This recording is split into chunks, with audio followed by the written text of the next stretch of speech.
సంగారెడ్డి జిల్లా ఐడియా పాశమైలారంలోని బిస్లరీ ఇంటర్నేషనల్ ప్రైవేట్ లిమిటెడ్ పరిశ్రమలో యూనియన్ పెట్టుకున్నందుకు 5 మంది యూనియన్ ఆఫీస్ బేరర్లని జనరల్ సెక్రటరీతో సహా యూనియన్ ఆఫీస్ బేరర్స్ని నిర్దాక్షిణ్యంగా కక్షపూరితంగా యాజమాన్యం తొలగించింది. ఇవాళ ఈ ఘటన జరిగి సుమారు 9 నెలలైంది. యాజమాన్యం ఈరోజు చర్చల పేరుతోని కాలయాపన చేస్తుంది తప్ప సమస్యను పరిష్కారం చేయట్లేదు. అట్లనే ఈరోజు యాజమాన్యం వాళ్ళ కార్మికుల యొక్క సమస్యలు గొంతమ్మ కోరికలు కావు, తొలగించిన కార్మికులను విధిలోకి తీసుకోవాలి. అట్లనే వాళ్ళ యూనియన్ని గుర్తించి వేతన ఒప్పందం చేయాలి. పరిశ్రమలో కార్మికులు ఎదుర్కొంటున్నటువంటి సమస్యలు అవుతున్నాయో యూనియన్తో చర్చించి ఒక్కొక్కటిగా పరిష్కారం చేయమని చెప్పేసి యాజమాన్యానికి వినయించినప్పటికీ కూడా చెవిటోని ముందు శంకుదం ఊదినట్టు వాళ్ళ యాజమాన్యం వివరిస్తూ ఉంది. మేము ఒకటే కోరుతూ ఉన్నాం, ఇవాళ యూనియన్ పెట్టుకోవడం తప్ప అని చెప్పేసి అడుగుతూ ఉన్నాం. యూనియన్ పెట్టుకున్నందుకు ఎట్లా తొలగిస్తారని చెప్పేసి అడుగుతూ ఉన్నాం. అట్లనే ఇవాళ 8 నెలల నుంచి ఇవాళ యాజమాన్యం ఇవాళ మొండిగా వివరించింది. మేము దిక్కు డీసీలో చర్చలు జరుగుతున్న సందర్భంలోనే ఇవాళ నిర్దాక్షిణంగా 5 మంది కార్మికుల్ని డిస్మిస్ చేసినటువంటి పరిస్థితి ఉంది. యాజమాన్యం యొక్క నిరంకుశ విధానాల వల్ల, యాజమాన్యం యొక్క మొండితనం వల్ల, యాజమాన్యం అనుసరించినటువంటి కార్మిక వ్యతిరేక విధానాల వల్లనే ఇవాళ కార్మికులు గత 36 రోజులుగా సమ్మెలోకి రావాల్సినటువంటి పరిస్థితి ఉంది.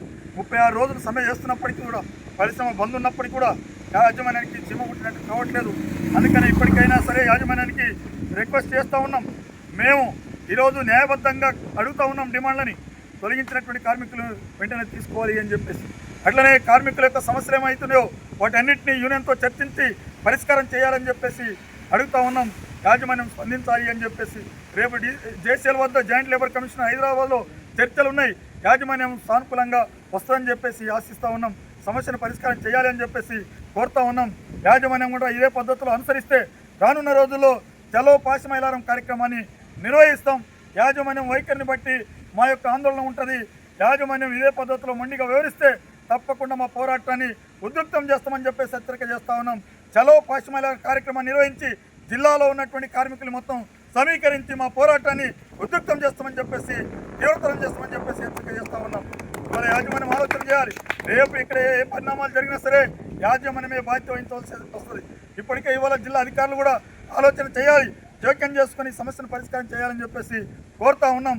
అందుకని శాంతియుతంగా కార్మికులు 36 రోజుల నుంచి సమ్మె చేస్తున్నటువంటి పరిస్థితి ఉంది. ప్రజాస్వామిక పద్ధతిలో సమ్మె చేస్తున్నటువంటి పరిస్థితి ఉంది. కడుపు గాలి ఇవాళ కార్మికులు అడుగుతూ ఉన్నారు. 8-9 నెలల నుంచి జీతాలు లేనటువంటి పరిస్థితి ఉంది. కుటుంబాలు రోడబడ్డటువంటి పరిస్థితి ఉంది. 36 రోజుల నుంచి మొత్తం కార్మికులు కూడా 5 మంది కార్మికులకు అండగా మాకు యూనియన్ ఉండాలి అని చెప్పేసి ఇవాళ 52-53 మంది కార్మికులు ఇవాళ స్వచ్ఛందంగా సమ్మెలో ఉన్నటువంటి పరిస్థితి ఉంది. వాళ్ళ కుటుంబాలు కూడా జీతాలు లేక ఇబ్బంది పడుతున్నటువంటి పరిస్థితి ఉంది. తక్షణమే యాజమాన్యం స్పందించి ఇవాళ లేబర్ అధికారులు స్పందించి ఈ సమస్యను పరిష్కారం చేసి కార్మికుల్ని అందరినీ కూడా లోపలికి తీసుకునేటటువంటి పద్ధతిలో చర్యలు తీసుకోవాలి అని చెప్పేసి CITU బిస్లరీ ఎంప్లాయీస్ యూనియన్గా డిమాండ్ చేస్తున్నాం. లేని పక్షంలో తప్పకుండా మేము ఈ పోరాటాన్ని చాలా తీవ్రతరం చేస్తాం. అట్లనే చలో పాశమైలారం కార్యక్రమాన్ని నిర్వహిస్తామని చెప్పేసి హెచ్చరిక చేస్తూ ఉన్నాం.